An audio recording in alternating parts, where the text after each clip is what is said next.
Judging Freedom. Today is Wednesday, November 6th, 2024. Professor Jeffrey Sachs joins us now. Professor Sachs, always a pleasure.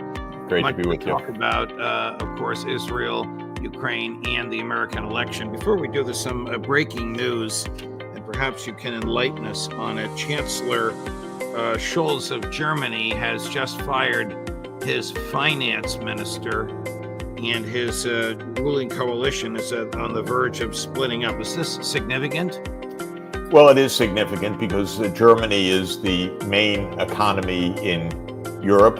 It is a very important economy. The Ukraine war has caused a tremendous damage to the German economy. Scholz went along with the war in ways that I always regarded as utterly misguided, because Scholz should have been the one to say, why are we fighting this war for NATO enlargement? This is a great danger to the European economy and particularly to the German economy. Scholz should have been the one to say, don't blow up the Nord Stream pipeline that brings gas from Russia to Germany. I think he knows that the United States did this, but he has been the loyal partner of the United States despite that. Well, the German economy has taken a very heavy hit from the war, from the loss of access to Russian gas, which fueled a lot of German heavy industry. This led to a downturn. It led to large budget deficits. There's a three-party coalition in Germany. Scholz is the Social Democratic Party, but the finance minister is from another party, the Liberal Party, in essence, the FDP. The foreign minister and deputy chancellor are from the Greens. It's been a difficult coalition, as you would expect in an economic crisis and a war period, and it seems to be breaking down. One of the reasons it's breaking down is that the public's absolutely against what's going on, and the approval rating of Scholz is around 20% approval rating. The coalition partners are losing state election after state election, because Germany is a federal system, so it has the federal elections, but it also has elections in the Länder, or in the individual states. And the parties of the coalition have been even wiped out in some cases, but doing very, very badly. So this is a government that is tottering right now. The war is the essential reason. The blowing up of the Nord Stream pipeline is a part of this story.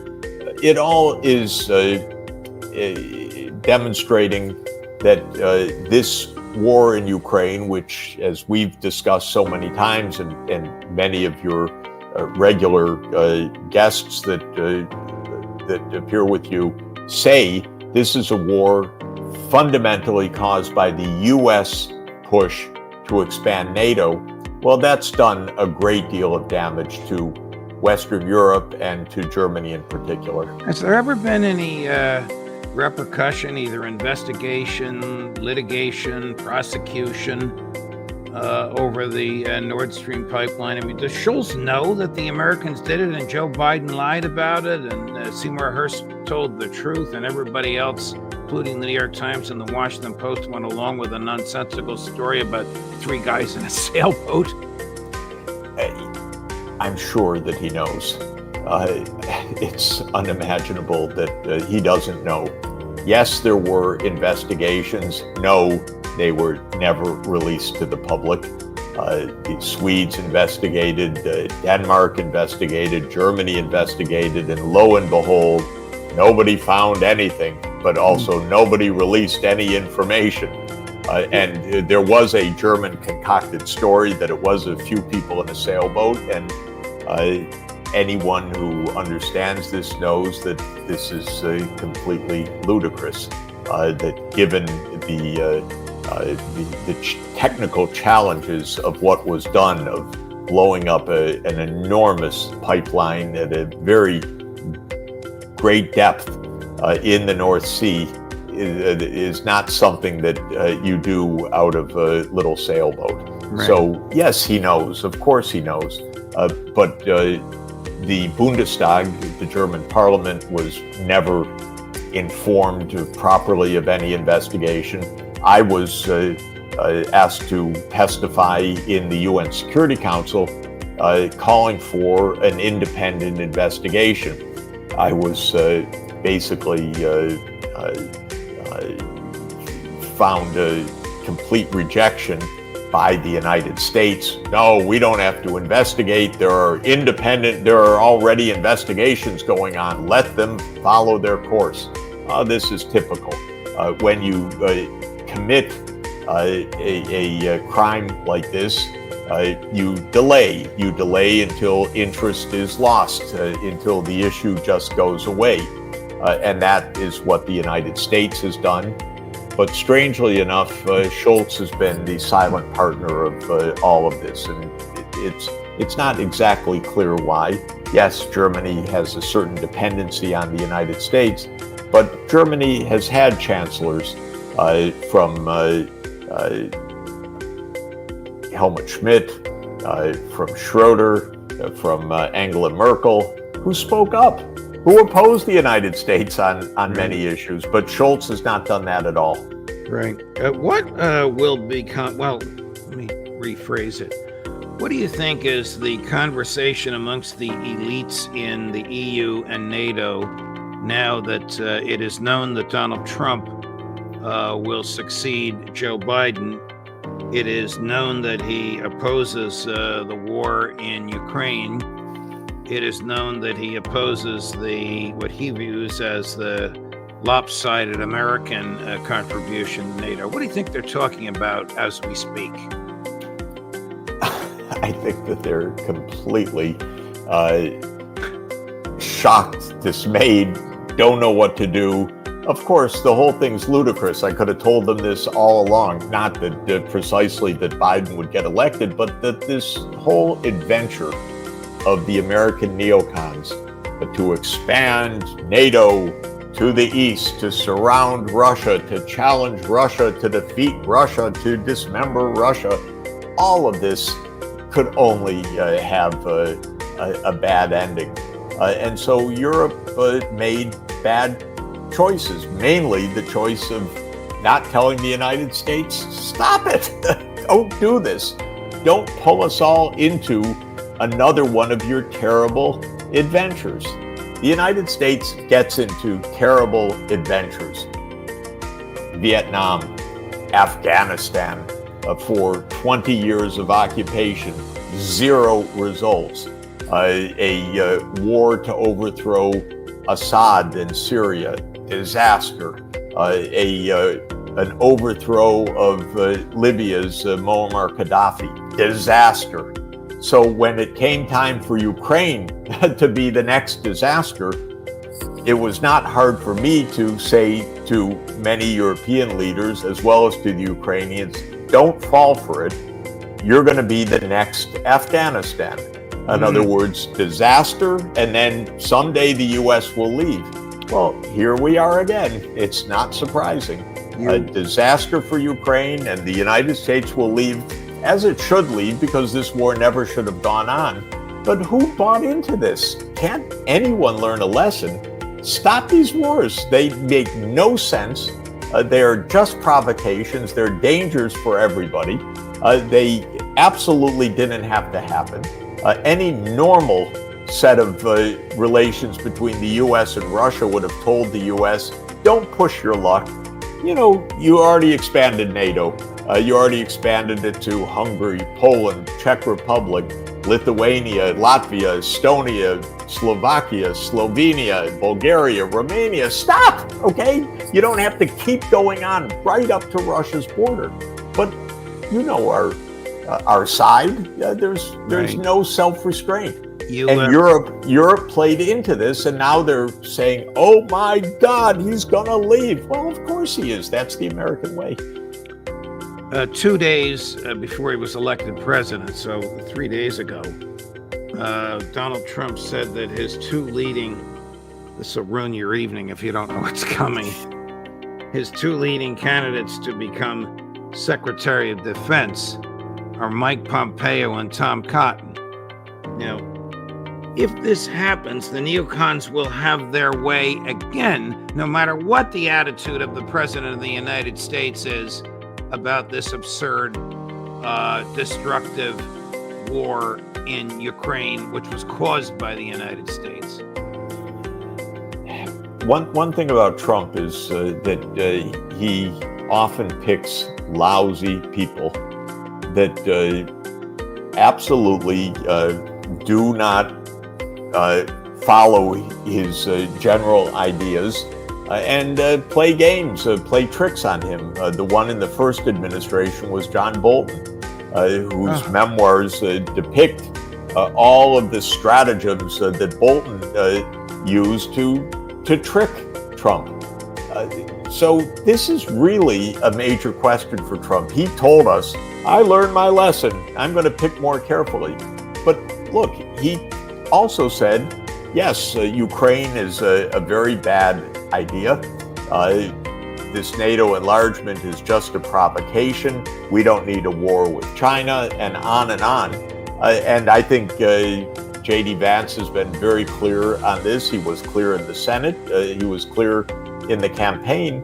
They should understand you pick your senior officials that actually are going to implement your basic foreign policy. So I hope that that's what they do. I don't think we know for sure anything about this, but that's really a big lesson for Trump from the first term, which is be careful who you pick. How thin is the ice on which President Zelensky of Ukraine is now standing? He's losing thousands of troops a day, either killed in action or seriously wounded. Who knows if his next tranche of money is going to come? And now he's got this headache called Donald Trump to deal with. Well, the Russians are moving closer and closer, almost unimpeded, Jeff. I don't think he's on thin ice. I think he's in water up to here, and the water is rising. This is, he was sold a bill of goods by the Biden administration. We got your back. You keep fighting. And he bought into it. So it's not just the U.S. irresponsibility. It's also his irresponsibility. It's also the irresponsibility of the Ukrainian political class. I told them, I did tell them, they didn't want to hear me. They considered me an enemy of the state by telling them, look, you're going to end up in a very, very bad place if you go this way. I often repeated the very famous quip of Henry Kissinger that to be an enemy of the United States is dangerous, but to be a friend of the United States is fatal. And I tried to tell them, if the U.S. says we got your back, you better run for it, because this is actually not a good situation. We've got warmongers that get into wars of choice that end up just creating mayhem. And Ukraine was predictably just another one of those. And Zelensky had the opportunity to get out of it in March 2022, just a few days after the Russian special military operation started. Zelensky said, okay, we'll be neutral. And on that basis, with the help of Turkish mediators, they came to a draft agreement. And then the United States and the UK told them, no, fight on. Boris Johnson, Victoria Nuland, others, no, fight on. Well, that was hundreds of thousands dead since then. And what's going to happen now is the United States is going to say, well, this makes no sense. We should end it. And it makes no sense. Question. But it made no sense 2.5 years ago. Last question about Ukraine. Do you think if Trump follows through on what he says, I'll end the war in 24 hours? I don't know what that means. Yep. That may be a metaphor for what his thinking is. But whatever it is, let's say he puts a stop to the massive transfer of cash and munitions to Ukraine. will that be replaced by the EU or NATO? Or No will way. Will they just No. let Ukraine go? There's no NATO, there is the United States, okay? No. I mean, the rest is nothing. It's an alliance. It's the U.S. having military bases all through Europe, but this is the U.S. military, and it's the U.S.-led military alliance, and there is no NATO without the United States doing this. And Europe has no capacity and no interest in doing it. And the idea that, okay, it ends and then Russia invades Europe, well, this is fantasy. Yes, then we would be in World War III, but Russia has absolutely no interest in doing that. What Russia has an interest in is saying and hearing and agreeing with the United States, you're not coming near our borders, your missile systems are not coming near our borders, your military base is not coming near our borders, just like we would say the same thing about anyone encroaching close to our borders. And so it's just a little bit of matter of reciprocity. Stay away, create some space. And if we had done that, already recognizing that 30 years ago, this never would have happened. If we had not said we're going to enlarge and expand NATO to the Russian border, as we said in 2008, wouldn't have happened. If we had not participated in the overthrow of Ukraine's neutral government in 2014, this wouldn't have happened. If Biden had negotiated with Putin at the end of 2021 on the basis of a proposal for negotiation that Putin put on the table, it wouldn't have happened. If Zelensky had settled in March 2022, it would have stopped. So this is really a very basic, very clear story. I've heard a half dozen people describe the domino theory. He's got his eyes on Poland. He's got his eyes, speaking of Putin, he's got his eyes on Eastern Europe. Again, not to give you heartburn, and I want to move over to Israel. Two of those half dozen are the two whose names I just mentioned, Mike Pompeo and Tom Cotton. Yeah, of course. You know, this is, there are a lot of Americans that have taken our country into absolutely disastrous misadventures for the last 30 years. When the Soviet Union ended, we've talked about it many times, in December 1991, the hubristic neoconservatives said, now we run the world. Now we are policemen of the world. Now we can change regimes at will. Now we can win wars at will. And it's been one long, continuing disaster. And the first thing Trump should do is have a list of who said all these wrong things and say to them, thank you, but I need people in my administration that are going to do the right thing. I want to play a clip for you from former Israeli Defense Minister Gallant and ask you what you think of this. It's relatively short. He gave a defense of himself. Chris edited it down. Chris, cut number 6. This dismissal comes as a result of a dispute on 3 issues. The first, my firm stance that everyone who is eligible to be drafted to the military must be drafted to the military. They must serve in the IDF and protect the state of Israel. Second topic, our moral obligation to return our sons and daughters, the hostages. The third topic, the need to implement learning from the mistakes of the war. I support a deep investigation into looking into who is responsible, and I call for a national commission of inquiry. So the first of those reasons has to do with the Orthodox and the ultra-Orthodox. Exactly. I can't imagine the IDF wants them in the IDF, but the Supreme Court of Israel ruled that there is no religious exemption Exactly. for them. The second, And this is a coalition government in which a lot of the absolutely religious Jews are a core part of this government, Right. and so you can see where the conflict came. second part, a moral obligation to return our sons and daughters. I mean, that is obviously true. It is obviously a moral obligation, and it is also the drums of politics have been beating for, since October 7th over this. The third, I think, is very, very intriguing. A deep investigation into looking into who is responsible. That might turn on him also. I mean, Gallant was the defense minister when this happened. If they knew this was happening, or if they looked the other way, or if they intentionally didn't respond to what the Egyptians and the Americans warned them about, maybe it reached Netanyahu's level. I don't know. What do you think? He's a committed Zionist. He's no angel. He talked about mowing the lawn. He talked about starving the Palestinians.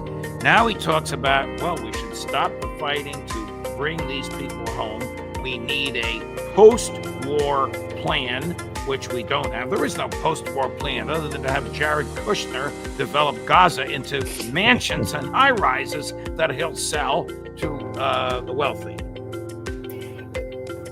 Gallant was being courted by the Biden administration as the less extreme part of the government that would perhaps replace Netanyahu and certainly aim to keep Netanyahu under control. Netanyahu is not under any control right now, and Netanyahu believes that whatever he does will now be backed by Trump. This is his fondest hope, that Trump would win big. And it's Netanyahu's belief that now Trump will be the ardent supporter of Greater Israel, meaning Israel's continued occupation of Gaza, the West Bank, Golan, East Jerusalem, that Trump will oppose any two-state solution, and so forth. I wouldn't be so sure, by the way, because there's a clear path to peace and a clear path that is in America's security interest. And if Trump is looking out for America, not looking out for Israel, but looking out for America, actually, I'll phrase it another way. Not looking out for Israeli extremists, but looking out for America and looking out for Israel's own good, though it denies it, Trump would be really smart to say, look, I'm not going to have endless war during my administration. It's not in our interest. There has to be a Palestinian state alongside Israel. We'll make sure that Israel's secure, but I want this to end. And there's an added benefit for that, which is that every Arab state says, if you do that, we normalize relations with Israel, we end the state of belligerency, we just go on with the normal life. And that is great for Israel, by the way, but also tremendous for the United States, because the U.S. needs these partners as well, rather than isolating itself by siding with an extremist government in Israel. The United States would. It's not a pipe dream. It's the right thing to do, not just the right thing to do. But Netanyahu's not interested in the right thing to do. I'm not talking about Netanyahu. I'm talking about Trump. Well, I think Trump have to butt heads with Netanyahu, and they're of course donor class, and he has $100 million debt to Mrs. Adelson. Look, Trump is president with a solid majority and with control over 2 houses of Congress. Trump is our president-elect with a lot of power. Butting heads with Netanyahu would not be a hard thing, frankly. Netanyahu has led the United States down, it's not quite the primrose path, down the bloody path of Netanyahu's wars for 20 years. And what Trump should say to him is, enough. You got us into a lot of mess. We backed you up.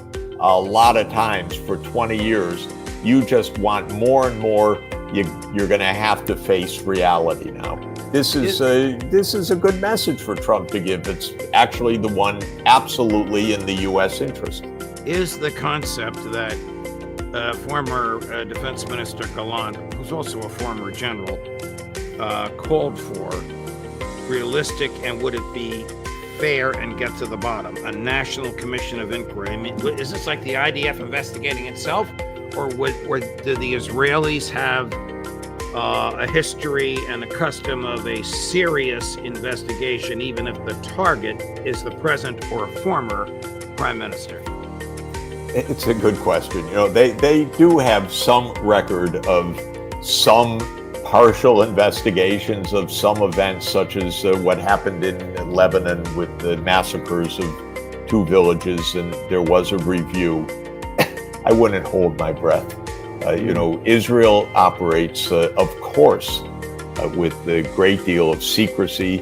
Mossad, the intelligence agency, the comparable agency to the US CIA, is not exactly a public and transparent institution. So I wouldn't hold my breath that we're really going to see this.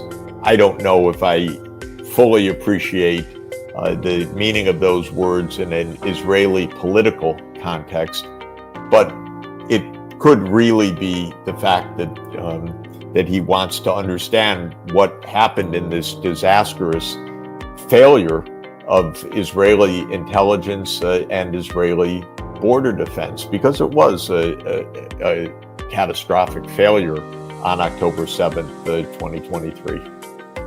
Professor Sachs, thank you, my dear friend. I know it's the middle of the night where you are. I appreciate so much your accommodating our schedule. Of course, And, anytime. Look forward to seeing you next week already. Excellent. Thank you.